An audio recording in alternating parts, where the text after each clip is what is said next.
Nigerian travelers can now once again visit the United Arab Emirates without restrictions.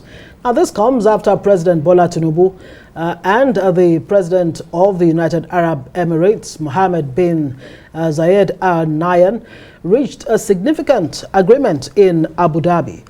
The key outcomes include the immediate lifting of the visa ban on Nigerian travelers to the UAE and the immediate resumption of flight services by Etihad Airlines and Emirates Airlines to and from Nigeria, and the establishment of a framework for significant investments in Nigeria's economy across various sectors, including defense and agriculture, by UAE government investment entities. Well, according to a statement by the presidential spokesman, Ajuri Ngelale, the reinstatement of flight services does not require any immediate financial contributions from the Nigerian government. Furthermore, a new foreign exchange liquidity program is in the works between the two governments. UAE had placed a blanket visa ban imposed on Nigerians last October, while Emirates Airlines suspended flight operations to Nigeria in November of 2022.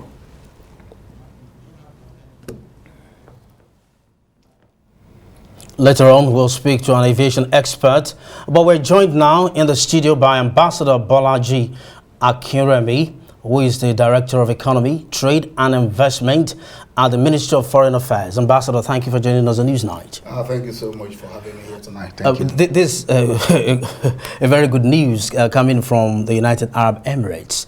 But yet again, speak to us about how this can promote bilateral relations. Pardon me? Speak to us about how this development, this lifting of the ban on travel ban can promote bilateral relations. Oh yeah, it has a lot of contributions, and thank you so much for bringing up this. I should start by saying kudos to Mr. President, because this is a human's job he has done. Yeah. And I must say that this weekend has been a weekend of marvelous achievement for him. Just 3 days ago, he had a business investment roundtable in New Delhi, and right there he was also speaking about immigration, telling Nigerians there not to overstay their visa, not to overstay their welcome. You can't go into any other country except you are given visa. So even though you can do business online, but when you are able to visit, to do feasibility study, to get into joint venture, you need to physically be there. So this is going to promote a lot of economic development. And as you have heard in Mr. President, in the statement from the State House, this is really going to bring us back to what we were before. We were doing a lot of business with UAE. Mm-hmm. Oh, we were. And a lot of Nigerians are doing great jobs in UAE. A lot of them in startups, a lot of them are into tech, a lot of them are into solid mineral, a lot of them are into all kinds of businesses in UAE. So with the visa ban, there was a lot of meltdown. But now things are looking up again. And this is why I said kudos to Mr. President. He is, of course, the lead diplomat for this country. He is the lead foreign affairs officer himself. And he has shown this capacity. He has shown that he is able to lead. He has led to India, all within 100 days of his administration. All these achievements are coming on board. Yes, well, kudos indeed. Still staying with the UAE visa ban, how does Nigeria hope to, that's the Nigerian government, of course, hope to address some of those issues or factors that led to the visa ban? Okay, that's a very valid question. I must say that Mr. President didn't just go to UAE. There have been a lot of official meetings, interagency meeting. These issues have been well considered, and a lot of actions have taken place between the two countries. Now this is the final to seal it up. And so it is not just a one-day event, rather it is an event that accumulated from all the activities that have started between the two countries. Right, I asked that question. I mean, look, there was the issue of inability to repatriate funds. Yeah. The UAE but you know, Mr. President took care of that on the first day. Yeah, the issue of criminality, you know, Nigerians and all of that. How will, what assurances really did the president give them? Yeah, to address those issues? I think we can take these issues one by one.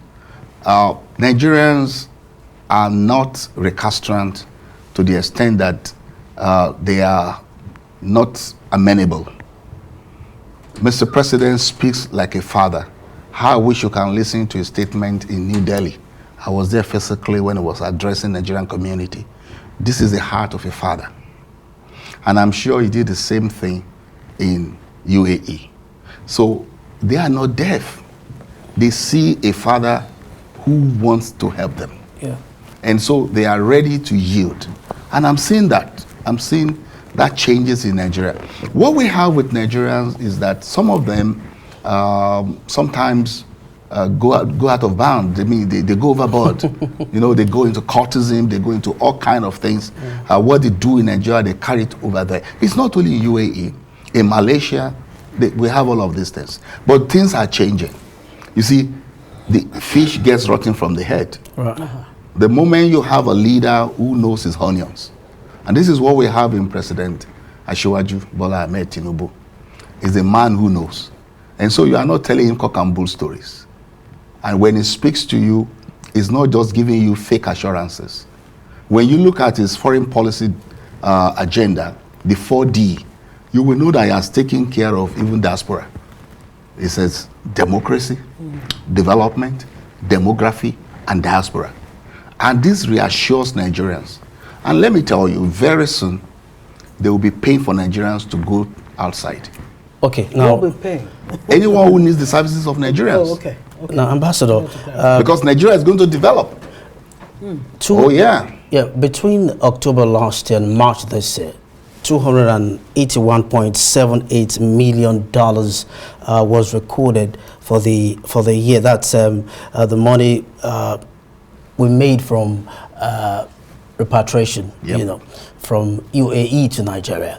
And then you would think that, and that was even a drop from what we had in the previous year. You would think that with such cordial relationship, business relationship, economic interaction with UAE, they shouldn't have wielded such a big stake. Of course, not only on Nigeria, a couple of other countries as well. Their excuse was COVID-19 spike.